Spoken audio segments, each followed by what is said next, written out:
स्वागत है आपका ऐसी दुनिया में जहां भौतिक धन और स्थिति को अक्सर सफलता के अंतिम उपाय के रूप में देखा जाता है। निस्वार्थ देने के वास्तविक मूल्य को भूलना आसान है। आज की ये कहानी हमें ये सोचने पर मजबूर करेगी कि हम दुनिया को ऐसा क्या दे सकते हैं जो वास्तव में अमूल्य है। हम अपने जीवन में निस्वार्थ देने की भावना कैसे विकसित कर सकते हैं। किसी बड़ी चीज से जुड़ने के लिए हम किन लगावों को छोड़ सकते हैं। कथा सुनने से पहले चैनल को लाइक, सब्सक्राइब और शेयर जरूर करें।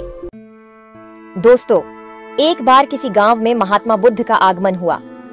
सब इस होड़ में लग गए कि क्या भेंट करें। इधर गांव में एक गरीब मोची था। उसने देखा कि उसके घर के बाहर के तालाब में बेमौसम का एक कमल खिला है। उसकी इच्छा हुई कि आज नगर में महात्मा आए हैं, सब लोग तो उधर ही गए हैं, आज हमारा काम चलेगा नहीं, आज यह फूल बेचकर ही गुजारा कर लें। वह तालाब के अंदर कीचड़ में घुस गया, कमल के फूल को लेकर आया, केले के पत्ते का द्रोण बनाया और उसके अंदर कमल का फूल रख दिया। पानी की कुछ बूंदें कमल पर पड़ी हुई हैं और वह बहुत सुंदर दिखाई दे रहा है। इतनी देर में एक सेठ पास आया और आते ही कहा, क्यों फूल बेचने की इच्छा है? आज हम आपको इसके 2 चांदी के रुपए दे सकते हैं। अब उसने सोचा कि 1-2 आने का फूल, इसके 2 रुपए दिए जा रहे हैं। वह आश्चर्य में पड़ गया। इतनी देर में नगर सेठ आया। उसने कहा, भाई फूल बहुत अच्छा है, ये फूल हमें दे दो, हम इसके 10 चांदी के सिक्के दे सकते हैं। मोची ने सोचा, इतना कीमती है ये फूल। नगर सेठ ने मोची को सोच में पड़े देखकर कहा कि अगर पैसे कम हो तो ज्यादा दिए जा सकते हैं। मोची ने सोचा, क्या बहुत कीमती है ये फूल? नगर सेठ ने कहा, मेरी इच्छा है कि मैं महात्मा के चरणों में यह फूल रखूं, इसलिए इसकी कीमत लगाने लगा हूं। इतनी देर में उस राज्य का मंत्री अपने वाहन पर बैठा हुआ पास आ गया और कहता है, क्या बात है, कैसी भीड़ लगी हुई है। अब लोग कुछ बताते, इससे पहले ही उसका ध्यान उस फूल की तरफ गया। उसने पूछा, ये फूल बेचोगे? हम इसके 100 सिक्के दे सकते हैं, क्योंकि महात्मा आए हुए हैं। ये सिक्के तो कोई कीमत नहीं रखते। जब हम ये फूल लेकर जाएंगे तो सारे गांव में चर्चा तो होगी कि महात्मा ने केवल मंत्री का भेंट किया हुआ ही फूल स्वीकार किया। हमारी बहुत ज्यादा चर्चा होगी, इसलिए हमारी इच्छा है कि यह फूल हम भेंट करें। और कहते हैं कि थोड़ी देर के बाद राजा ने भीड़ को देखा। देखने के बाद वजीर से पूछा कि बात क्या है। वजीर ने बताया कि फूल का सौदा चल रहा है। राजा ने देखते ही कहा, इसको हमारी तरफ से 1000 चांदी के सिक्के भेंट करना, यह फूल हम लेना चाहते हैं। गरीब मोची ने कहा, लोगे तो तभी जब हम बेचेंगे, हम बेचना ही नहीं चाहते। अब राजा कहता है कि बेचोगे क्यों नहीं?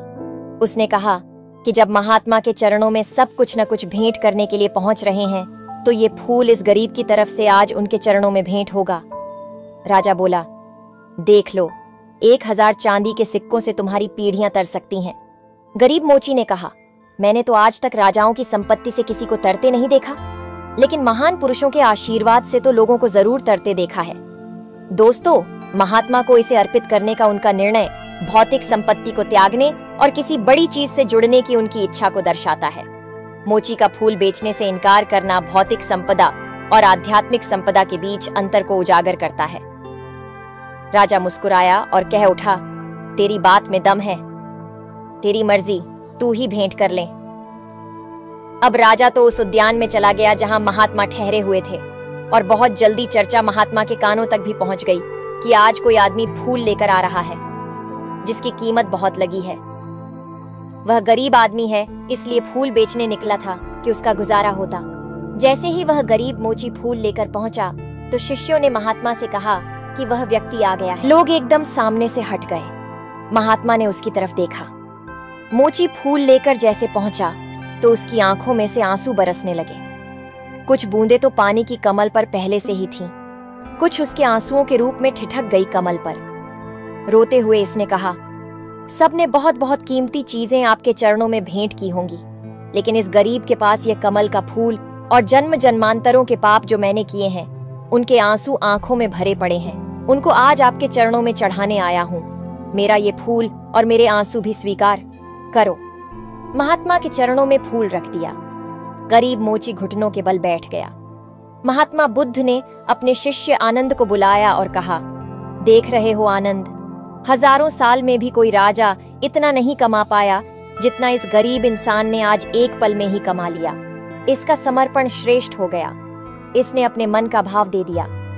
महात्मा द्वारा फूल को स्वीकार करना और मोची की भक्ति को मान्यता देना सभी व्यक्तियों के योगदान को स्वीकार करने और उसका मूल्यांकन करने के महत्व पर जोर देता है, चाहे उनकी सामाजिक स्थिति कुछ भी हो।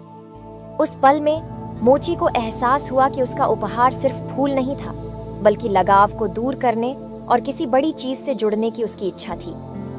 मोची की कहानी हमें अपने मूल्यों का पुनर्मूल्यांकन करने और धन और भक्ति का सही अर्थ खोजने के लिए प्रेरित करती है। कहानी आपको कैसी लगी?